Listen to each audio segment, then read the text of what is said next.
whiskey drinking, beer swinging, hell raising.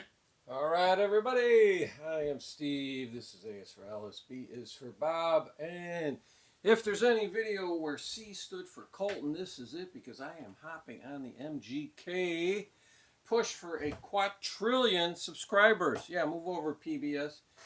Big boys in town.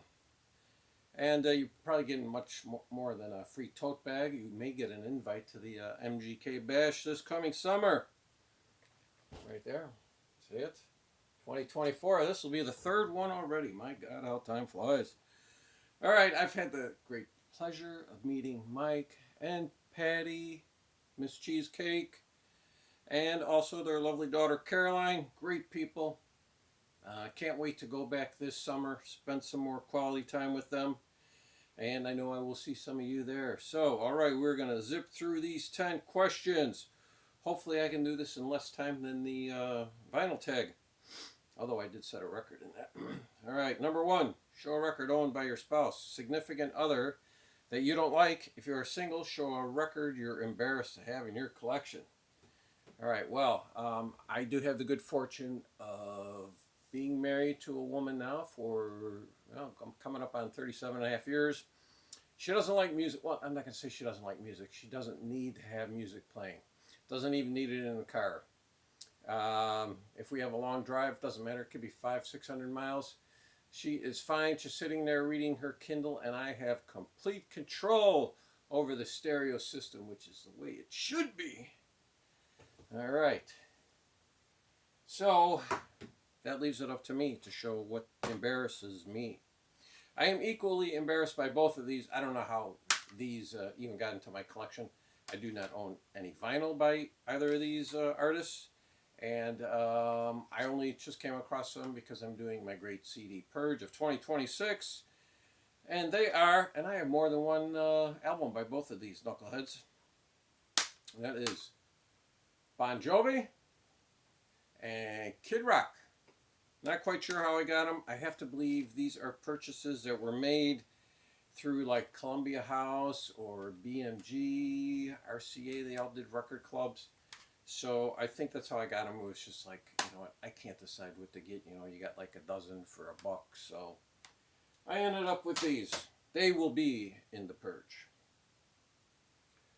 Number 2, show a favorite snack item and review it. Well, that's a tough one for me because I am not a snack guy. I don't need potato chips or pretzels or Doritos. So every once in a while I'll buy potato chips because I do the bulk of the grocery shopping. If we're having something like Sloppy Joe's, my wife will say, "Can you get a bag of chips?" I'm okay, great. So it's how I've maintained my girlish figure over all these years. Although I do have one weakness. But because I have incredible self-discipline, I only get these twice a year. With the exception of today. I ran up to the store, just back from the store, and bought these so I could do this video. Which, actually, full disclosure, I am recording this on January 8th. Mike sent me the questions because he knew I'd be flying on the 11th. And this way I can get it recorded and don't have to worry about getting it done in time. So thank you, Mike. But back to the snack item. Yeah, I'm not a big snack guy, so I get these twice a year. On my birthday in June, and then, fortunately, another 6 months later, Christmas. My little sister sends them to me for my birthday and for Christmas. And what are they? They are Little Debbie's Nutty Bars. And why don't I ever buy them? Well, because, okay, there's 24 in here, okay? Let's say this is my birthday. Let's move ahead to June. And I open, mail comes, and I get these from my sister. What do I do with them? I can guarantee you 24 to 36 hours, they will all be gone. And there's 24 of these here. And let's do the caloric math here. We're getting 12 times 320. Well, we are close to 4,000 calories that I'm taking in. So way over my normal intake. But why are they good? Well, they are wafers with peanut butter and they are covered in chocolate. How can they not be good? That takes care of question number 2. Number 3, wear a cool hat or no, wear a cool shirt in your video and explain why you think it's cool. Well, here you go. From the first bash. Why is it cool? Well, because I designed it. But if that's not enough for you, I'm going to show you another cool shirt that I also designed. Now, only two of these exist. The one that I'm about to show you and the other one is probably worn by Sir David Atkinson.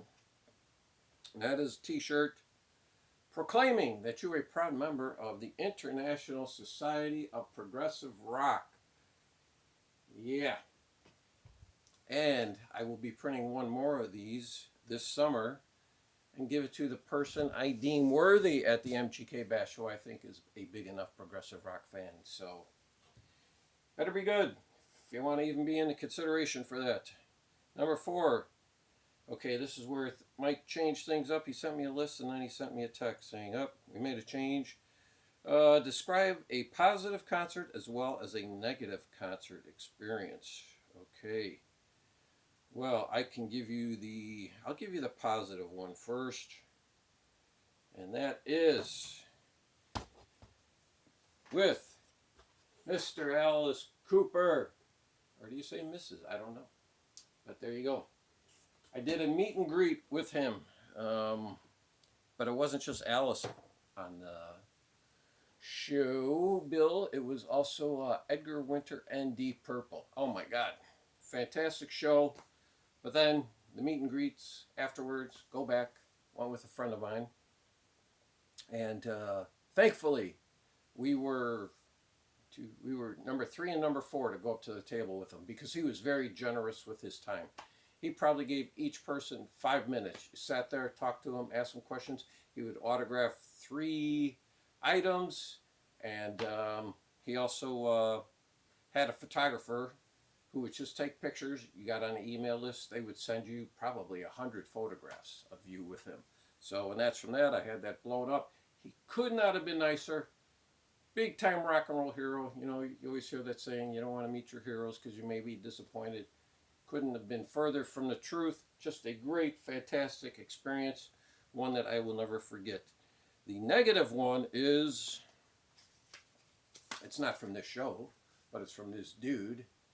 Okay, this is Neil Young, Rust Never Sleeps. Well, my wife and I and another couple friends of ours went to see him at the Rosemont Theater. Oh, God, I don't remember what year it was, but it was horrible. People were walking out. My wife and I and the other couple, we left way before the show was over. It was a horrible set list. Yeah, it was a steady flow of people walking out. So that was the worst concert of my experience. Have never gone to see him since and never will again. So if you hit the lottery, what is your dream destination after collecting your warnings? Well, okay, so now I am talking about flying a private jet, so I don't mind flying this far. I'm going to go down to Patagonia and take in the flora, the fauna, the wildlife. Yes, that would be a dream trip. And I'll probably pop in Santiago, Chile, and see Christian Osorio and say hi to him.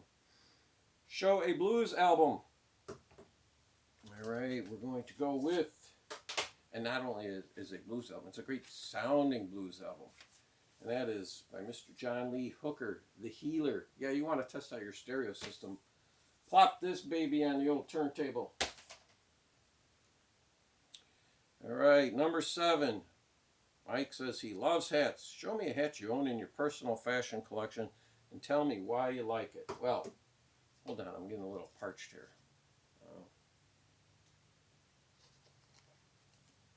I am not a big hat guy, but I'm going to be moving to Arizona, and you need to wear a hat down there, especially if you have that finish on your head. So, also to protect your ears. So you need something with a big brim. So I'm afraid I might have to get something stupid like you see those hipsters wear, and Eddie Vedder, and some people in YouTube. So I'm going to show you one of the 3 hats I have. The other 2 are from the 2000 U.S. Open in New York. My wife and I went. And then the other one is from Bandon Dunes, a golf course in Oregon. Played a couple rounds there with my father-in-law. Very memorable. So this is Grand Funk Railroad. We're an American band. So there you go, Mike. That's my hat. Not of choice. I really don't like to wear hats. So, number 8. Who is the supermodel? Wait.